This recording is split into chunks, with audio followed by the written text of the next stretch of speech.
اچھا جی، سعودی عرب نے جو ٹرکش اشیاء ہیں ان کا بوائیکاٹ کر دیا ہے، اور ہم یہ بھی دیکھ رہے ہیں کہ بڑی اہم سٹیٹمنٹس طیب اردوان کی طرف سے بھی سامنے آ رہے ہیں پچھلے کئی عرصے سے. تھوڑا سا میں جاننا چاہ رہی تھی کہ اس حوالے سے ضرور بات ہو جائے. ہلال صاحب، آپ کو کیا لگ رہا ہے کیوں سعودی عرب کی جانب سے ایسا فیصلہ کیا گیا ہے، ٹرکش اشیاء کا بوائیکاٹ کیوں کیا گیا؟ دیکھیے، ایک بہت بڑی تبدیلی آ گئی ہے اس ریجن میں. سعودی عربیہ، جی سی سی کنٹریز، اسرائیل، امریکہ اور انڈیا بھی ایک طرف ہیں، ایران، ٹرکی، چائنا دوسرے طرف ہیں، اور ہم بھی ان کے ہی ساتھ ہیں.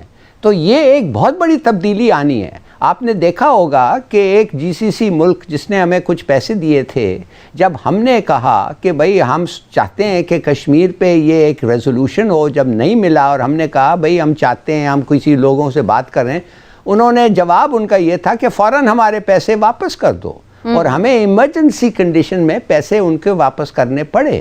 تو اس کا مطلب یہ ہے کہ انہوں نے سگنل کیا ہے اب کہ بھئی باز آ جاؤ، اگر تم ہمارے سے کچھ لیتے ہو تو ہمارا کام کرو، اور اگر ہمارا بات نہیں سنتے یا ہمیں تم خوش نہیں کرتے تو پھر تیار ہو جاؤ.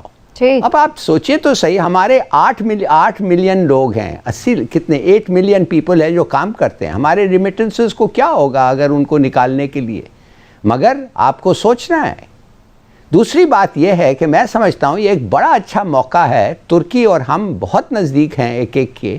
میں تو سمجھتا ہوں کہ اردوغان کا ہمیں فائدہ لینا چاہیے، اس لیے کہ میں آپ کو بتانا چاہتا ہوں کہ اردوغان جو ہے وہ 53% ووٹ سے آیا ہے.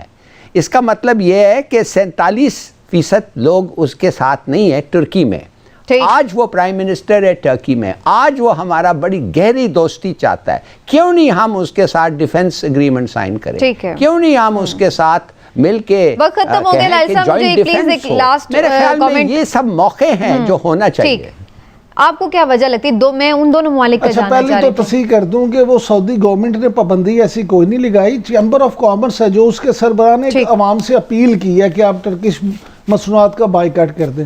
دوسرا یہ کہ جو اسرائیل کو جب سعودیہ نے تسلیم کیا ہے تو عرب لیگ کو آپ کو حیرت ہوگی کہ لیبیا، کویت، قطر اور لبنان سمیت 6 ملک ایسے ہیں جنہوں نے عرب لیگ کی سربراہی لینے سے انکار کر دیا، اور فلسطین تو عرب لیگ کی سیٹ ہی چھوڑ چکا ہے. اب یہ وہاں جو ساری گیم بن رہی ہے نا، گیم یہ بن رہی ہے اس کے تناظر میں ہو رہا ہے. اب میں یہ گیم آپ سے ڈیٹیل میں سنتے ہیں، تنازع بڑھتا